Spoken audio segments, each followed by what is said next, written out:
Folks, many times you hear discipline takes away freedom. Have you heard that? Yes, no. How many believe it's true? Not true at all. Folks, discipline actually gives you freedom. In fact, we need to find what is discipline. Folks, discipline is a track to run on. Many times people say, I want to be free. You take the train off the track, it is free, but where does it go? You take the steering wheel off the car, it is free, but where does it go? Nowhere. Discipline is a track to run on. This does not take away freedom. It actually gives you freedom. Anybody here who has a 2 or 3-year-old child? Raise your hand. 2 or 3-year-old child. Man, 3-year-old, 2-year-old? Yeah. Does your child love chocolates, man? Yeah. And if you took a nice big box of chocolate, would your child love it, man? Yeah. And the way kids are, when they like chocolates, they like to have the whole box in one go. Yes, ma'am. Yes, ma'am. True? And let me ask you, if you let your child have the whole box in one go, what will happen? Your child will fall sick. But if you discipline your child to have 2 or 3 every day, they would enjoy it and stay in good health longer. Am I right? Did discipline take away or give freedom? Give freedom. 2, if you could drive on any side of the road anytime, you think you'd get home? No. But if we follow the discipline of the traffic law, we'd get home a lot faster. Yes, no. So discipline does not take away freedom. Folks, it actually gives you freedom. We need to learn from the animal kingdom, folks. Many times you got to be unkind to be kind. All medicine is not sweet, but you got to have it. All surgery is not painless, but you got to take it. Nature teaches us a lot. We all have seen that big animal, the mama giraffe, 20 feet tall. A mama giraffe gives birth to a baby giraffe standing. Too tall it can't sit. All of a sudden, the baby plops down from mama's cushion and falls down on earth. Bang. Baby is weak and wobbly, can't get up. What does first thing mama do? Mama goes right behind the baby, takes a little head start, and comes and gives one kick. And the baby jumps up. I'm sure giraffe kicks must be pretty hard. I haven't had it. But the baby jumps up. But the legs are weak and wobbly, the baby falls down again. Mama goes behind and again gives one more kick.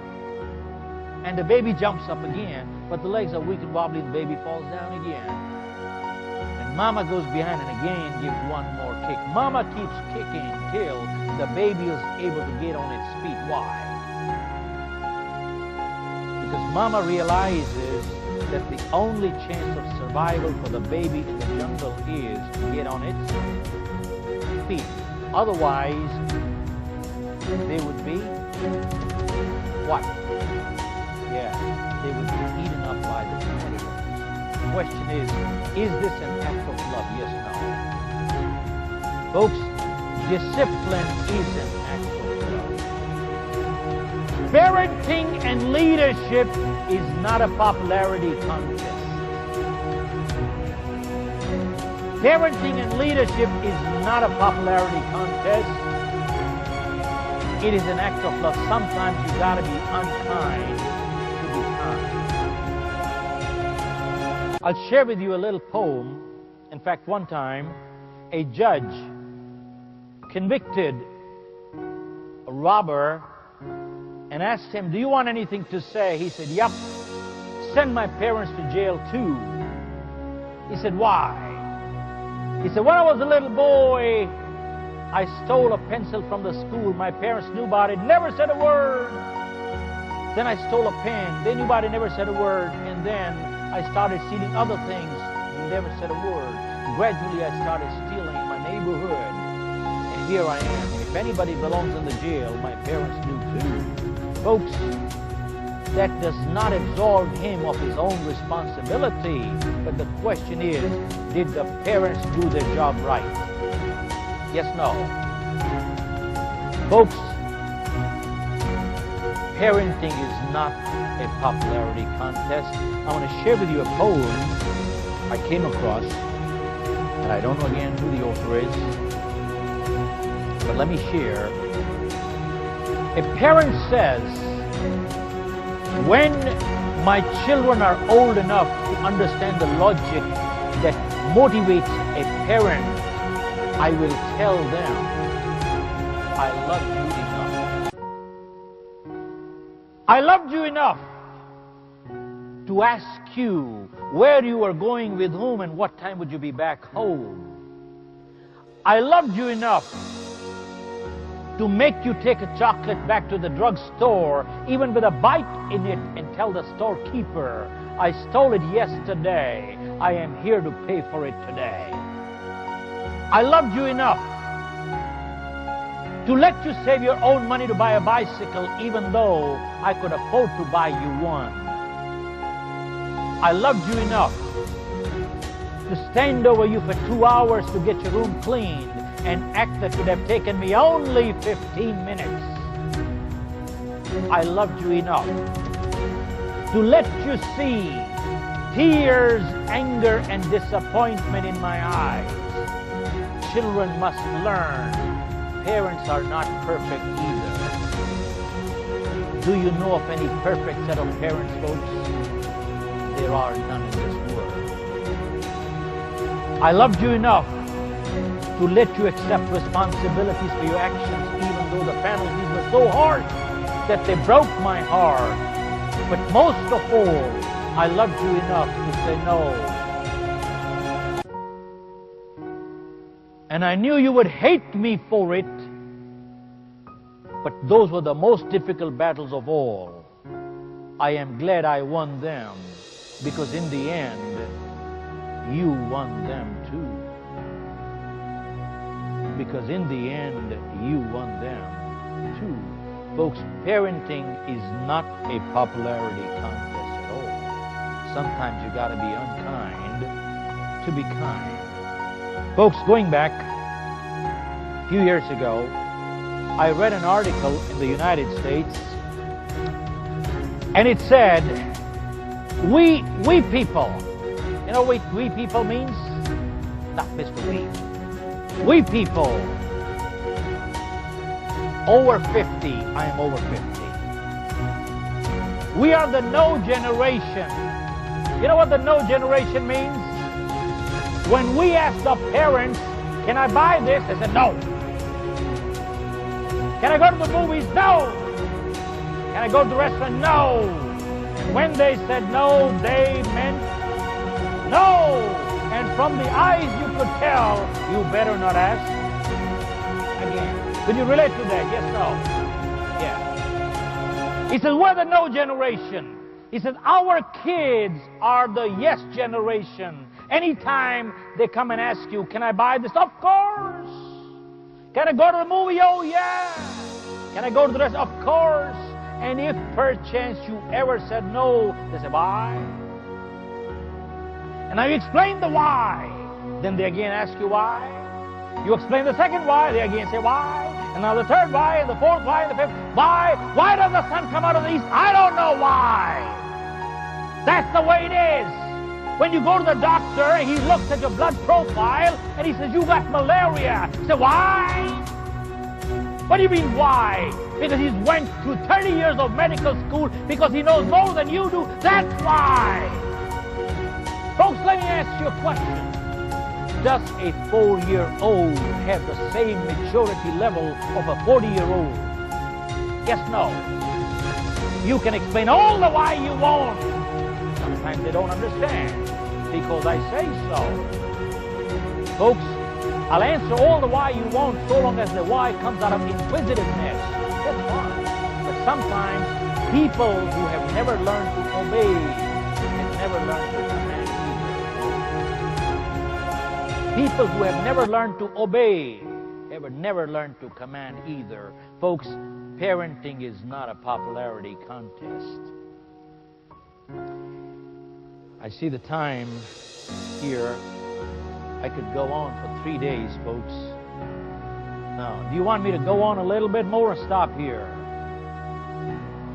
Go on. Where's Richard? Richard has to cut short the lunch break, my friend. Folks, I'm just going to wind up quickly here. A couple of things I just want to share. Many times you hear people saying, I just don't have enough time. Time flies.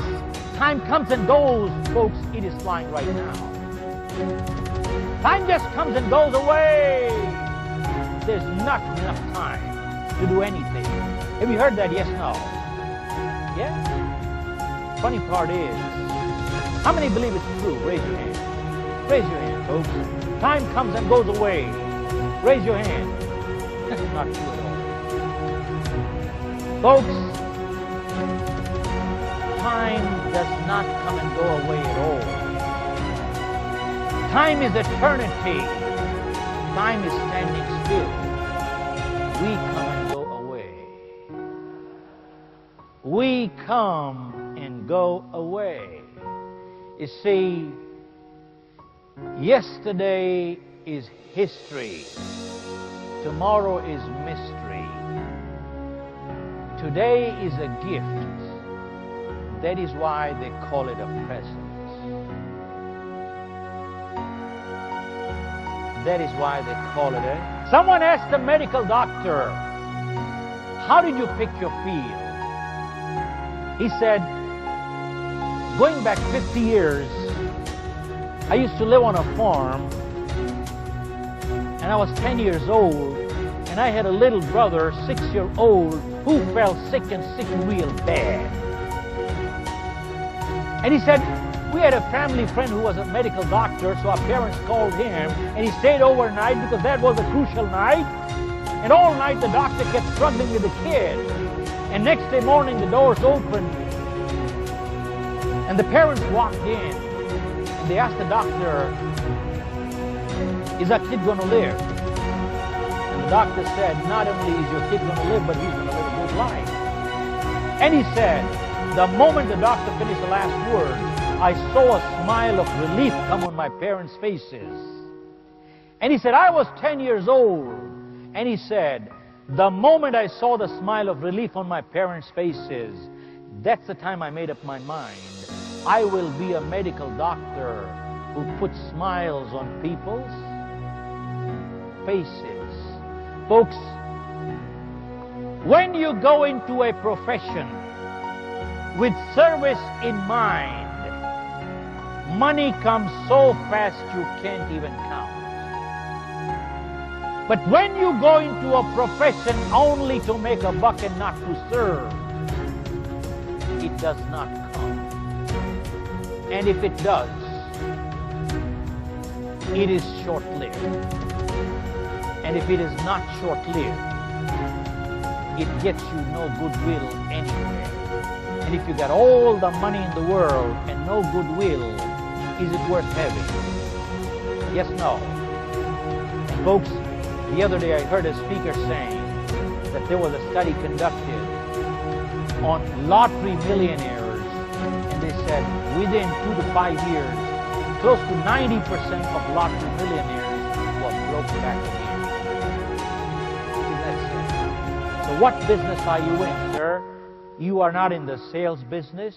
You are in the business of putting smiles on people's faces.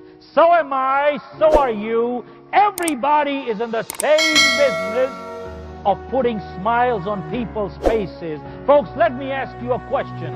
If everybody in your organization started realizing this little philosophy that we are in the business of putting smiles on people's faces, what would happen to productivity? What would happen to productivity, folks? Go up. But isn't that what we want? Yes, no. Folks, when a person says, I am good because I don't steal, cheat, lie, that's not true. If they don't cheat, it only means you're not a cheat, but that does not make a person good. If a person does not tell lies, It only means they're not a liar, but that does not make a person good. And when they say, I don't steal, it only means you're not a thief, but that does not make a person good. Folks, go ask a doctor. Absence of ill health does not mean good health. Similarly, absence of fault does not make a person good. A person becomes good when they actually do good.